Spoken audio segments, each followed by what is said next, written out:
Creation is kind of an important thing. I don't know if you know that. It's a very contested thing in our world today. And we have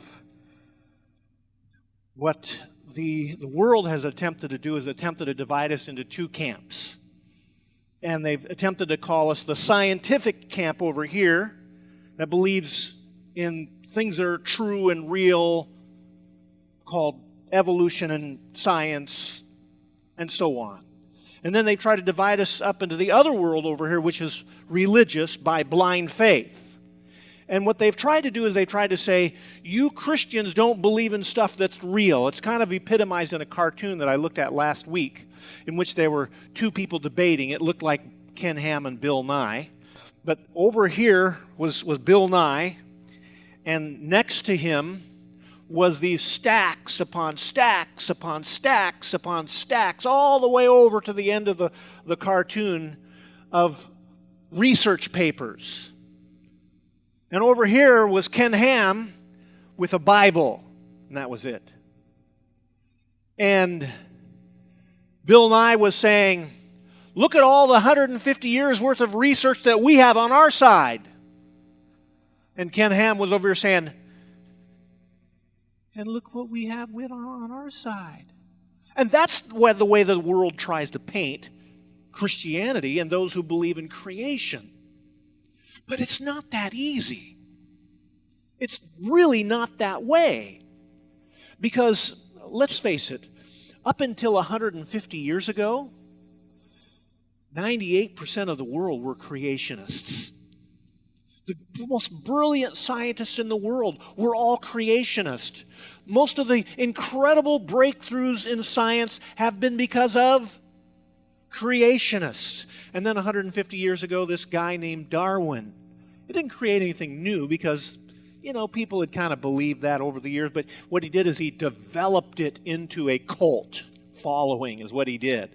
It was incredible. He just expanded upon it. And what happened was this. The world was entering into rationalism, and it was moving away from Christianity, because that's just what naturally happens to people's hearts without God. Is we see it in our world today. We're still moving away from God. And they latched on to this viewpoint saying, at last, we have a way to explain our universe without the need to point to a creator. Thank God. Oh, no, I don't think they said that. But that's kind of what happened. And so today, we're going to take our Bibles, turn to Genesis chapter 1, and we're going to look at a little bit of the creation story. We're actually going to get half of it today and half of it next week. And what I want us to see is that it's not all about religion versus science. In fact, Norman Geisler has written a really great book. I just love the title. I haven't read the book, but I love the title. It says something to the effect of, I admire the great faith of the evolutionists. It's not a guy. You can look it up on Google. Oh, the great faith. Oh, to have the great faith of the evolutionists. And we'll find out today why. So today I'm going to give you 2 of 4 powerful reasons why I believe in creation. Genesis chapter 1, let's read there. Genesis chapter 1. In the beginning, God created the heavens and the earth. Real familiar to us, isn't it? Now the earth was formless and empty, and darkness was over the surface of the deep, and the Spirit of God was hovering over the waters. And God said, let there be light.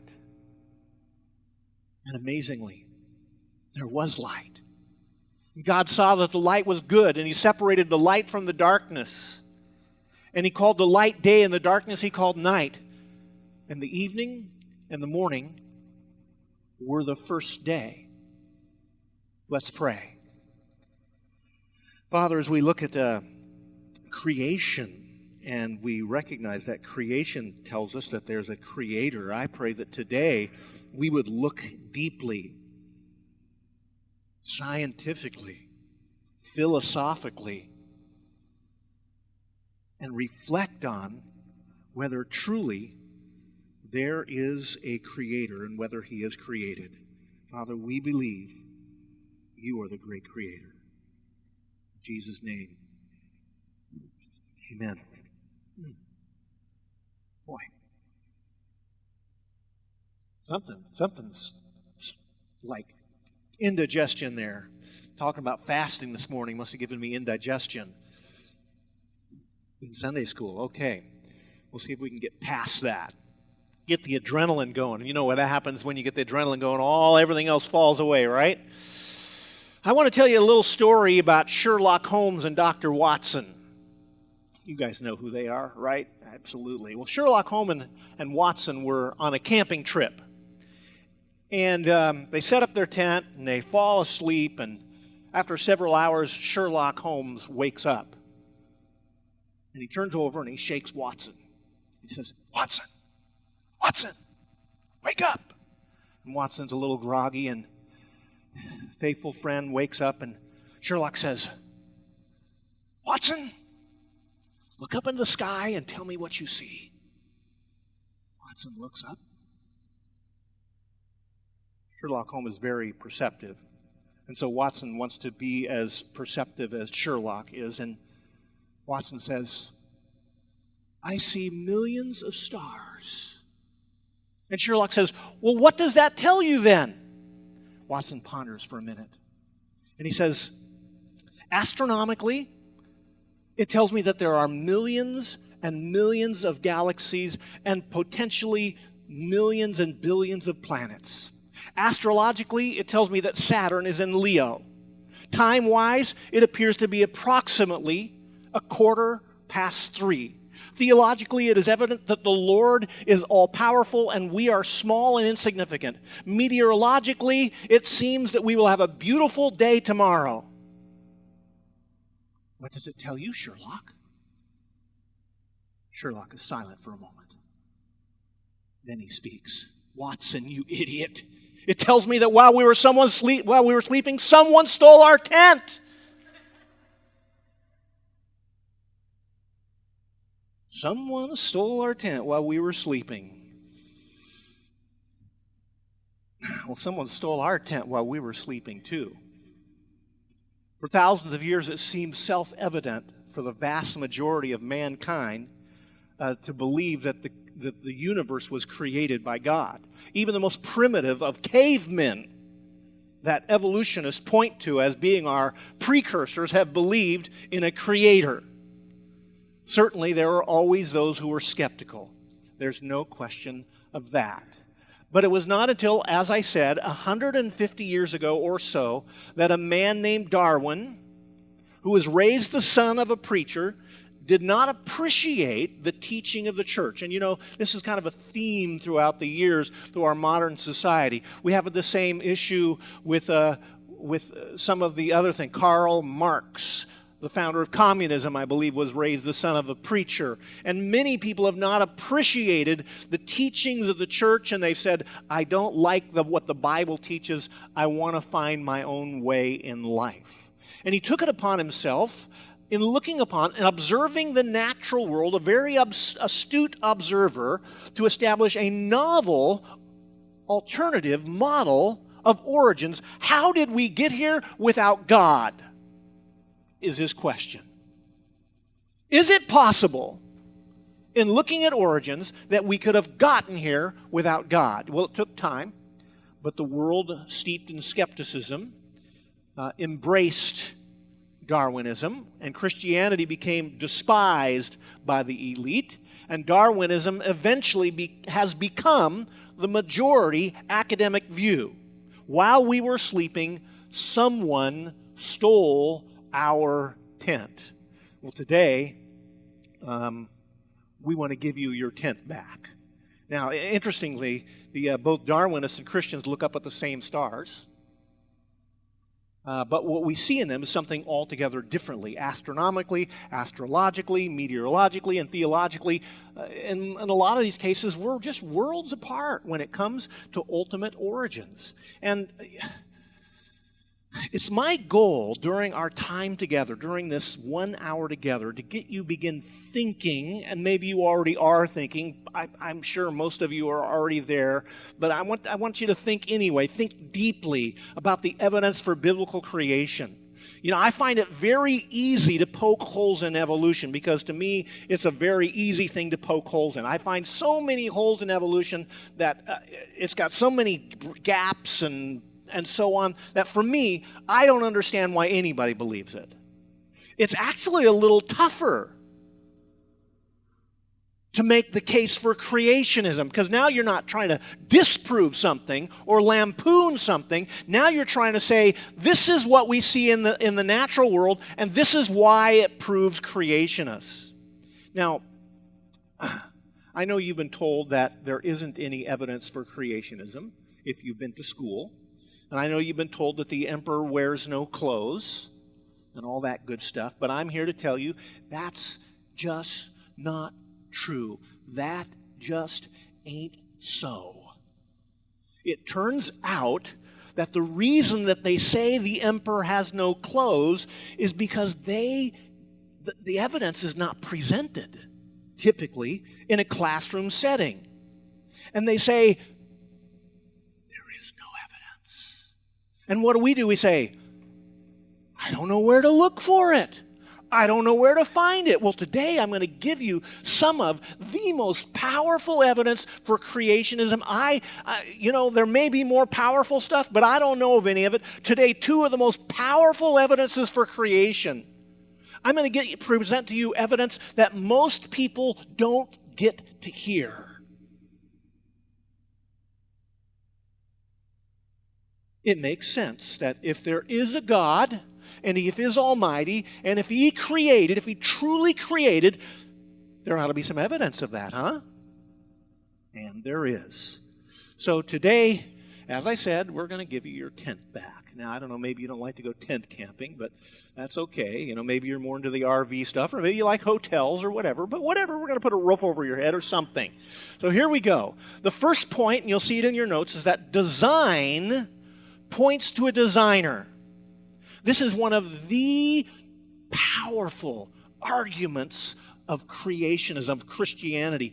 Design points to a designer. Let's read Genesis chapter 1, 1 through 5, and then we'll throw in verse 14, just because I want to talk about verse 14 and a little bit while we're looking at that. But we read a little earlier, in the beginning God created the heavens and the earth was formless and empty. And we're not going to, by the way, when we go through this, we're not going to go through all the different theories and, we're not going to necessarily exposit this. We're using this more to teach a point. And so we'll talk about a few of the things that go on here in the passage, but generally just to bring out the point that design points to a designer. So while I know about the gap theory, we're not going to talk about the gap theory. While we know about a number of other things, we're going to just use it as kind of principles here. In the beginning, God created the heavens and the earth was formless and empty, and darkness was over the surface of the deep. And the Spirit of the Lord was hovering over the waters, and God said, let there be light. Now, I want to tell you a funny story about this. That when I was in 8th grade, I was graduating from grade school, and I went to Alameda Christian Grammar School, and which was affiliated with the local Alameda Christian Reformed Church. I grew up Christian Reform. In Alameda, California, that most of my friends were Dutch. And so Dutch Reform, I was German. I was kind of the outcast, the misfit, because I wasn't Dutch. But anyway, I liked Dutch licorice and all that good stuff.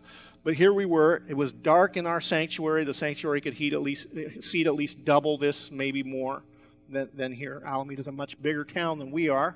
And we were in this, and the 8th grade class was putting on their graduation thing, and we had Bradley Dole. No, Bradley, Brad was his first name. I can't remember his last. But Brad was the narrator. And as he was narrating, he's back over here somewhere, and somebody's supposed to be manning the lights, and I don't know, we were doing some other stuff. And anyway, my best friend's name was Carl Rodenberg back then. And just about the time that he was narrating this, it said, in the beginning, this is Brad, okay? He's going, in the beginning, God created the heavens and the earth. And God said, Carl! And because right at that moment, Carl Rodenberg had turned out all the lights in the place. So that's kind of what I remember every time I read this. God said, Carl! And that happened in 8th grade. God said, let there be light, and there was light. And God saw that the light was good. God separated the light from the darkness. He called the light day, and the darkness he called night. And there was morning, and there was evening, and there was morning the first day. Jump to verse 14. Because an interesting characteristic of this passage is that you had the creation of light and darkness in verse 1 and 2 and 3. And then in verse 14, you have the creation of the sun, moon, and stars. Verse 14, then God said, let there be lights in the vault of the sky to separate the day from the night. Let them serve as signs to mark sacred times and days and years. And let them be lights for the vault of the sky to give light to the earth. And it was so. God made 2 great lights, the greater light to govern the day, the lesser light to govern the night. He also made the stars. God set them in the vault of the sky to give light on the earth, to govern the day and the night and separate light from darkness. And God saw that it was good. And there was evening and there was morning, the 4th day. So, on the first day, God created the heavens and the earth, and He created light and darkness. And what I want to say this, someone say, usually what they say is, how could you have light and darkness on the first day and not sun, moon, and stars until the 4th day? How did you get light? And it's always been a puzzle to me. I'm sure it's been a puzzle to you as you think about it. But I don't really know how it happened because I wasn't there. I can only surmise, but what I do notice was this, that if you read verse 1 and 2 and 3 over very carefully, you will notice that He separated the light from the darkness and called the day and night. It looks like when you read there what God did was this. He created a basic design of the universe on the first day. And that would kind of make sense. I've always seen verse 1 as a summary verse. In the beginning, God created the heavens and the earth. That's kind of the way I looked at it. But I've kind of thought, after studying it this time, that it seems more reasonable to assume that what God did when He created the heavens and earth was just to basically fling the basic design of the universe all out there at the same time. And scientists do tell us that it appeared that everything kind of started, with a big bang. That's what they suggest. But certainly, everything began, He just threw it out there. And in some primeval form, and I don't really know how, but He certainly created the light that came from the sun and the light that reflected off the moon. And it was all there in place in a basic design the first day. That's how I assume it happened. Because God said that's it. Created the heavens and the earth on the first day. Now, I don't want to belabor this point, but I do want to talk about something that appears several times in the passage. And it is something that, my son brought up to me last week. He didn't know I was preaching on this, but he just brought it up to me anyway. He said, well, how do you know that these 6 days weren't 6 million years or 600 million years? How do you know that a day wasn't an age? And I said, well, that's an interesting question. About at least 6 times in the passage it says, and evening and morning were first day. Evening and morning were the second day. Evening and morning were the third day. If you read these passages, it appears that the way they're written is written from someone standing on the earth while the earth is spinning, and he's saying, oh, it's evening, oh, it's morning. And if the basic design was set the very first day, it makes sense that he could have a whole day the first day. 24-hour period from the very beginning. Now, I want to just tell you why I don't think that it was, God's going to tell us what it was really like eventually, right? But I want to tell you why I think it's 6 24-hour periods. Number one, when you read the book, when you read Genesis chapter 1, and I encourage you to go home and read it today, and just read through it, and read it with a normal, ordinary look, without trying to read anything into it, And just ask yourself the question, what was the author trying to communicate in each case that he said these things? What was he trying to say? And when you read it in a normal, ordinary, literary way, what I think you discover is this. There's no hint of symbolism in the whole passage. It's not symbolic of something else. It's a normal, literal understanding of 6 24-hour days. It's not like a parable or a fable that are written there just so that we could learn from them. He's trying to relate what he said, what an observer would have seen during those first 6 24-hour days. So for me, as I read this, I believe it's meant, it's very simple to me, it's meant, and even people who don't agree with this will tell you this as well. Yeah, it's meant to be, say, 6 24-hour days, but I don't agree with that. I think it could be something else, is what they say. Well, I think it's meant that way. We ought to take it that way. You know, God could have done it in how many seconds? We could have done it in 6 seconds. On the first second, he created the heavens and the earth. On the second, no, he could have done it in 1 second. He could have done it in a millisecond if he wanted to, because that's what God is. He's the almighty God, the all-powerful God. The fact that he chose to do it in 6 seconds, well, the reason that in 6 days, in 6 days, the seventh being the Sabbath days, is he was trying to teach us something about creation that we would relate to the rest of his life, the rest of our lives. And he taught the Jews that the seventh day was meant for rest. Since he rested, we're to rest. So if you say 6 million or 7 million years, we still got a ways to go before we need to rest, right?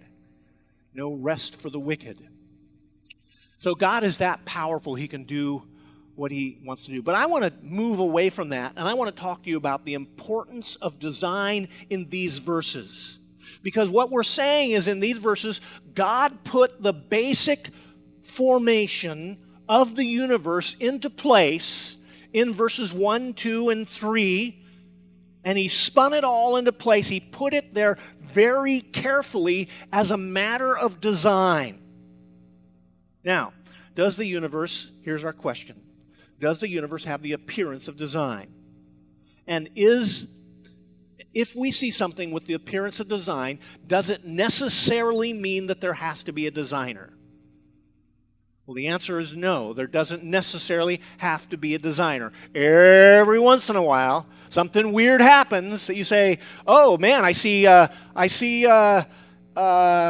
Mary in pancakes." You know, you ever write the Virgin Mary in pancakes or something like that, or whatever, and you say, "How did that get there?" Well, they call it a miracle or whatever, but and so maybe there's design. Maybe that was a bad example. Okay. But every so often, you find things that weren't necessarily designed, but they have the appearance of design. But most of the time, in fact, it's difficult to find anything, really, that has looks like it's designed that wasn't designed. If it's that way, it's because somebody wanted it that way. It's because they made it that way. Let's talk about humans, for example. Do you know we're designers by nature? I love creating things. I love making things. I love building things. I love drawing things. I love doing something. They love singing things. Maybe you like writing things. Maybe you like telling things. Maybe you like teaching things. Maybe, you know what I'm saying? We all do this creative stuff, and guess who doesn't do this creative stuff? Animals. Animals are not designers. Well, certainly they're nest makers and so on, but everybody makes the same nest. Everybody makes the same, place where they live. But we, as human beings, we create skyscrapers. We create microprocessors. We create art. We create music. It seems like there's not... Why in the world are we designers? Maybe because the designer designed us to be designers. Because the Bible tells us in Genesis 1:27 that we were created in God's image. And in God's image, one of the things that's part of his image is that creative ability. I was created in the image of God. I was made to create. I was made to design. The animals were not. There's something, a huge gap that differentiates animals from men, and it's my creative capacity. So what I like about this, just a little bit of application, is if God, the designer, created me to design, then I had to design to his glory. I had to preach the best designed sermon that I possibly can preach for the glory of God. And when we get up front, or whatever, we ought to sing and take pride in singing to the glory of God, the best possible music we can compose, create for the glory of God. And when you are a therapist and you go to do therapy, you ought to do therapy for the glory of God, or cook to the glory of God, or drive machinery to the glory of God, or make machinery to the glory of God, or on and on it goes. And we ought to be the best that we can be, and we ought to take pride in it. We ought to say, wow, this is incredible. I am designing whatever I do, I'm doing it heartily to the Lord. And do you know that makes you better than everybody else? I don't know. I don't mean that way. It didn't come out quite the right way. I'm better than... No, that's not what I meant. But because we do all things heartily to the glory of God, when you're answering phones at TMS, you can answer phones to the glory of God. And that makes it better, doesn't it? That makes it better. When you're teaching, you're doing it for the glory of God, and that makes it better. Because your attitude changes. You're doing it because you want to create. You want to invent. You want to blossom. You want to bloom for the glory of God. And this is an evidence that you are designed by a designer. But there's more, and much more than this. We're just beginning in this. Question is, did all this come about by random, dumb luck? Accidental things bumping together and happening? Or does the earth exhibit design that could only possibly come about because it had a designer? Let's begin our investigation with the look at the basic thing that God did on the first day. He flung the entire universe into space. He put it all there. And as we go through the entire message, I want you to come back to this one thought. Because the whole message really kind of gets back to this: is there a designer? And you're going to begin to see, as we move on further and further into the message, oh wow, I see design that, yeah, absolute, there's a designer there. Only a designer could have done that. Let's start with our solar system. We're going to go macro. We're going to go big. Does our solar system exhibit signs of design? Well, just look at it. Is it an accident that there's gravity, that there's rotation of planets, that they're spaced the way that they are, that they're all in a specific order? Is it a mistake that there are 9 planets circling our sun, that our Earth takes 365 days to circle the sun, that it takes 24 hours to make a day, that it takes 30 days to make a month? Is this an accident? Is it an accident that the moon just happens to circle the Earth approximately 12 times in a year? About every 30 days. Is that an accident? Well, there certainly is the appearance of design, but does the appearance of design really mean that it was designed? Let me just say this. Our universe was designed for a very strange purpose. Because most people, when they look at it, they say, why is there so much space out there and then there's only us?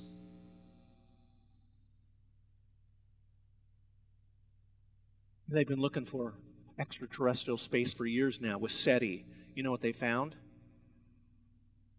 Silence. Come on.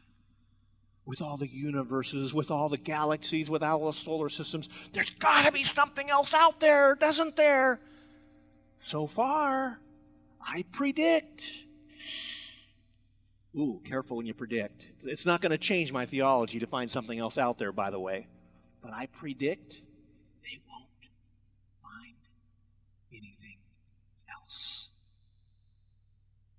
And if they don't, at least right now, it tells me something. This very strange ball that we live in, the third planet from the sun, third rock from the sun, it's pretty special. It's pretty unique. It has some unique characteristics that are, maybe God created the universe for our pleasure so that we could glorify Him, as He says in the Word. So far, we haven't found anything to contradict that out there. So, but I want to, because moving from the macro to the micro is so powerful, I want to move to the micro, because I got to tell you, the macro is powerful, but it's not that powerful. The micro, that is incredible. That is incredible. Let's move from looking through the telescope to looking through the microscope. Let's look at the stunning design of DNA. Have you ever given any thought to DNA? It's incredible. It's what makes everything, every living organism up. You have DNA in you. That's why you are the way you are. Your DNA, there's enough information in your little teeny tiny DNA to make up your hair color, your eye color, your how tall you're going to be, all kinds of different crazy things. Did you know that DNA consists of a vast amount of information using a language, they call it a language that consists of 3-letter words referred to as codons, using a 4-letter alphabet of molecules. The code in the human cell is 3 billion letters long. I don't know how they know that, but they do. They tell me that. I've never seen it. I've never counted them.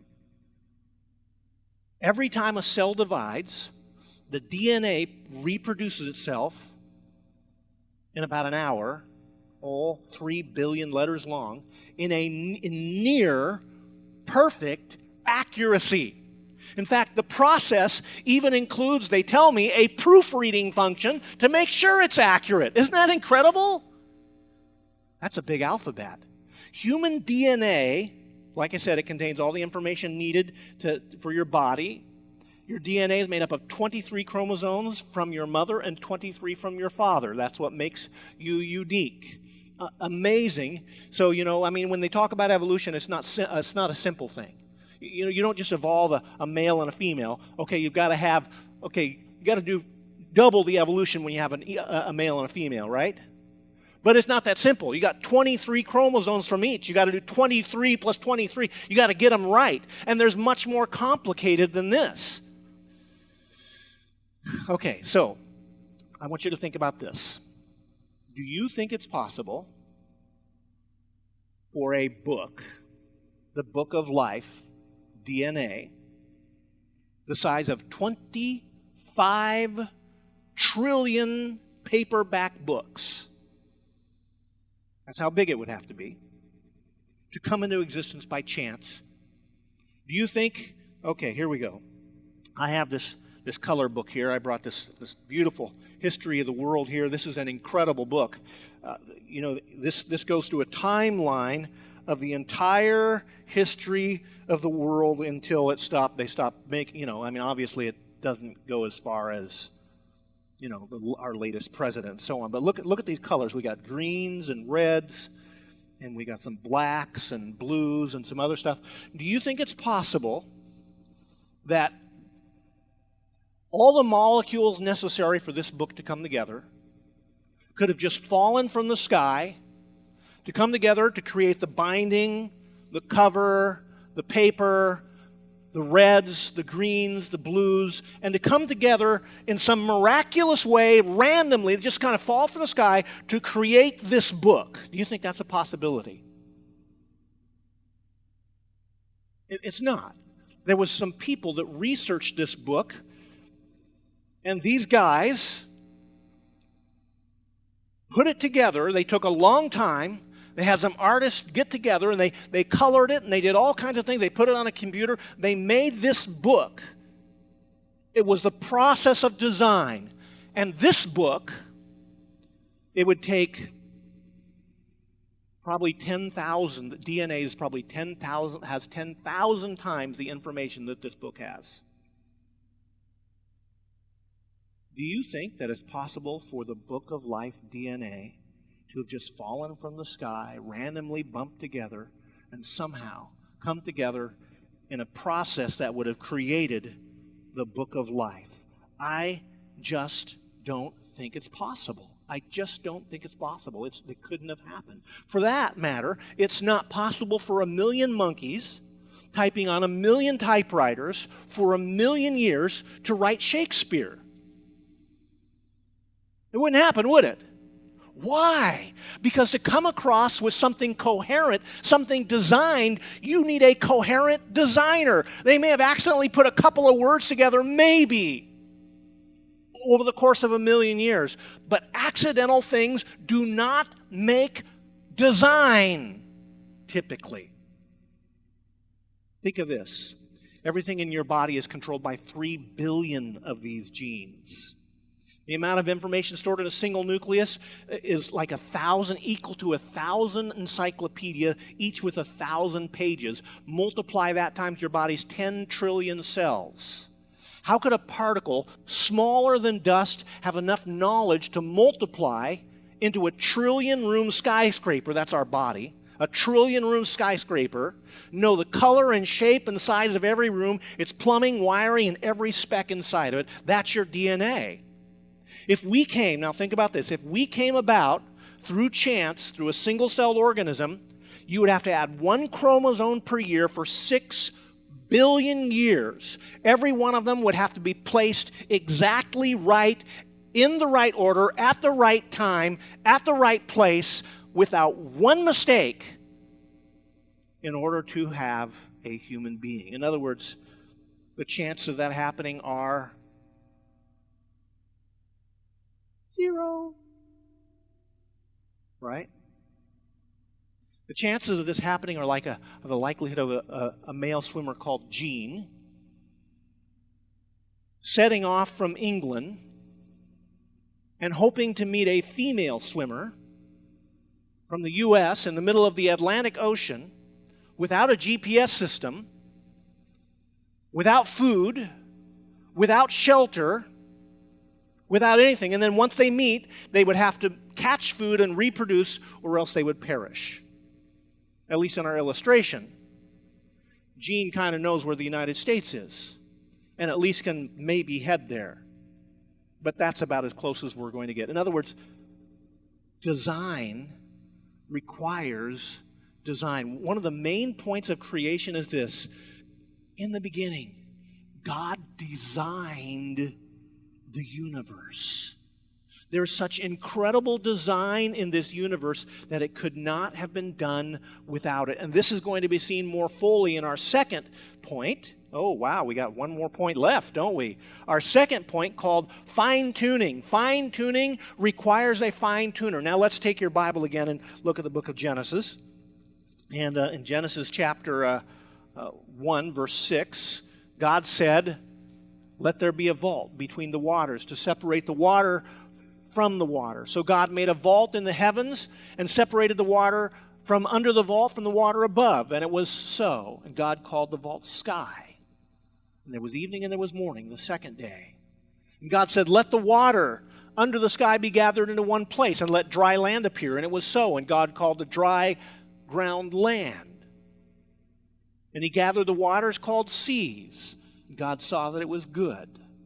God said, "Let the land produce vegetation, seed-bearing plants and trees on land that bear fruit with seed in it, according to their various kinds." And it was so. And the land produced vegetation, plants bearing seed according to their kinds, and trees bearing fruit with seed in it according to their kinds. And God saw that it was good. And there was evening and there was morning, the third day. So let's ask this question. What's going on in these verses? What's happening in verses 6 through 13?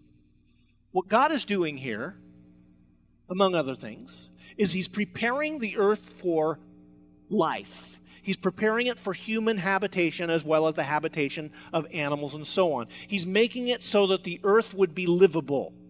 He created the sky, He created the dry land, He created vegetation, He created the plants and the trees so we'd be able to survive on planet Earth. Now, let me just tell you something about fine-tuning. God fine-tuned the earth so we could live on it.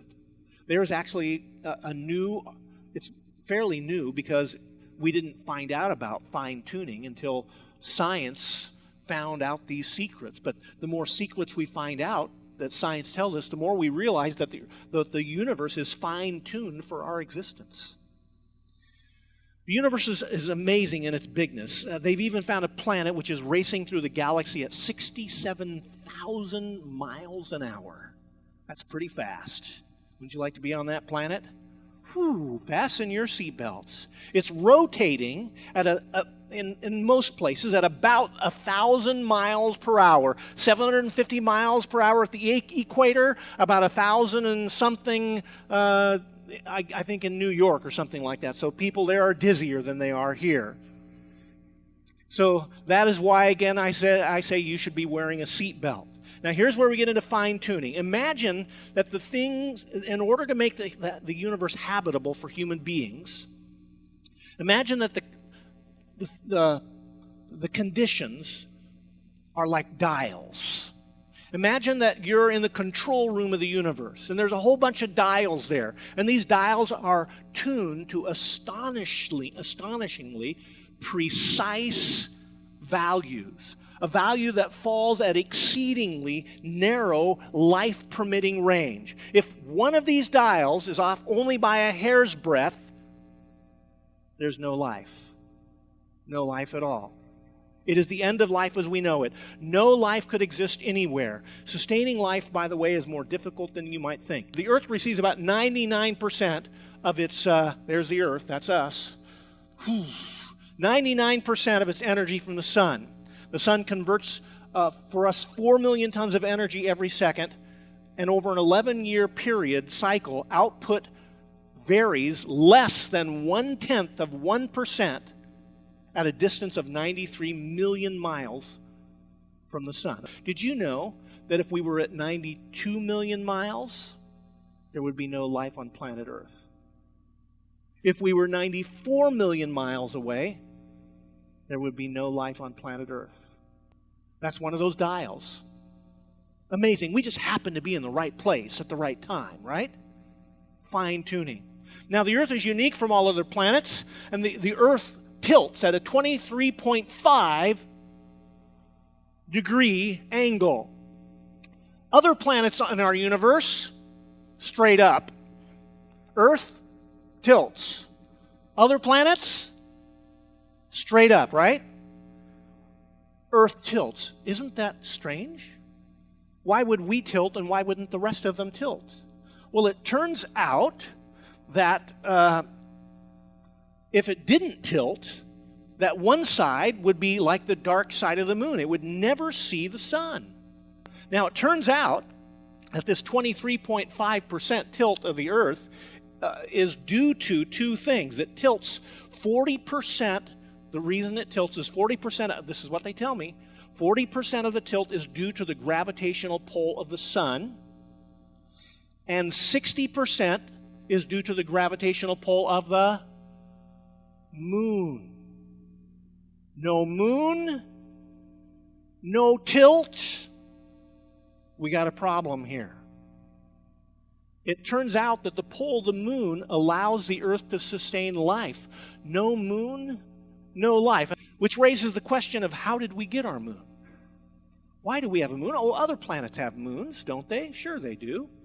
Scientists believe that some kind of meteor or asteroid that was just flying through our galaxy just happened to, by a stroke of the luck, get caught in our gravity field or whatever, Earth's orbit. No moon, no life, just a stroke of luck. Hydrogen must be continually converted to helium. it must convert 0.007 of its mass to helium to sustain human life. 0.008, and guess what? No life. 0.006, and there's, again, a very narrow band to sustain life.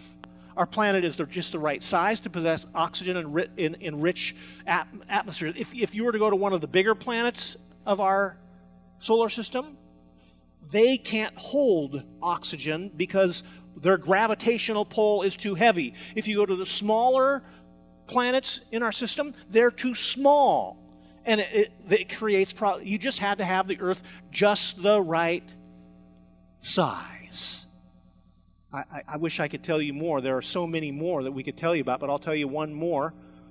And this one has to do with our oceans. Our oceans are 3.4% salt, which is the exact percent of salt in your bloodstream. 4%, no life. 2% and no life. A very narrow band. By the way, there are several, I don't know how many there are. We know of a couple of hundred of these variations in order to sustain life on planet Earth. These are unbelievably precise numbers that all add up to life on planet Earth. And by the way, we need to clarify this because this we need to understand. It isn't just that there are hundreds of them and that someone has adjusted them just right, perfectly. It's the haunting truth that if only one of them was slightly tuned in the wrong direction, there would be no life. Can you imagine, through random dumb luck or chance, having hundreds of these things lining up on one planet, in one solar system, in one universe, to just, by random dumb luck, all at the exact same time, to make life? So you walk into the control room. I'm sure you saw the control room up there. And the control room of the universe has hundreds of these little things that say, God's looking at them and he's saying, oh, this one's getting a little bit too much. I'm just making this up a little bit. No, a little bit more on this one. He's got hundreds of these things that he has finely tuned to make life. It can't happen randomly. It only can happen with design. Life is so complex, so finely tuned. Let's just say that you walk into a forest and you run across a computer in the forest. And the first thing you say is, darn, I hope it wasn't here too long because it's probably ruined. No, that's probably not what you say. You say, oh, wow, of all the luck, I found myself a computer. And when you run across the computer, would you assume that it randomly, by evolution, by Darwinism, just happened to come together? Now think of the evolution of the computer. You remember the evolution of the computer? I remember it. I remember the day when Jim Cagle just used his fingers to count because they didn't have computers, right? And then he started using the abacus. Everybody remember the abacus? They used that was a computer. That was one of the early computers. And then Texas Instrument made the first calculator, right? Oh, wasn't that something? You remember when they outlawed the calculator from the classroom because it would make us dumb? It did.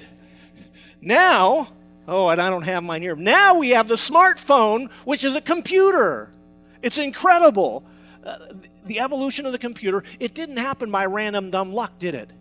It happened by a slow series of brilliant scientists making incredible discoveries about microprocessors, about software, about hardware, about coming together. They have these huge conglomerate companies that come together with incredible design to make something that we call the computer, which pales in complexity to the place we call the universe, or even your body. If you can't make a computer by random dumb luck, no fool believes that. What makes you think you can create a universe without one? You can't. It's impossible. By the way, I got this really good book, if you want to borrow it, called What Darwin Didn't Know. It's a physician who writes about all the things that could not have happened in your body without a creator. Amazing. Amazing. Let me close with this. I've told this story before, but I want to tell it again. Did you know that one of the world's most famous atheists, at the end of his life, just before he died, came to believe in God? Anthony Flew, one of the world's leading philosophers, changed his mind about God. And you know why he did it? Fine-tuning. As discoveries about the fine-tuning of the universe came about, and he looked at it, and he pondered on it, he said, I'm changing my mind. There must be a God. It is impossible for these things to happen without one. See, they don't tell you this stuff in school. You don't learn this stuff in school. Not that they don't know it, they just don't teach it. Now, Anthony Flew was the son of a famous Methodist minister. He became an atheist at age 15. Another one of those guys. That's pastors have rotten kids. They must. He became an atheist at age 15. He was a student at Oxford. He won the prestigious John Locke Prize in mental philosophy. He was brilliant. He has written 26 books. He taught at Oxford, Aberdeen, and a bunch of other places. He's taught all around the world. He's one of the most world-renowned atheists of the past century. His papers and lectures have formed the bedrock of belief for many atheists.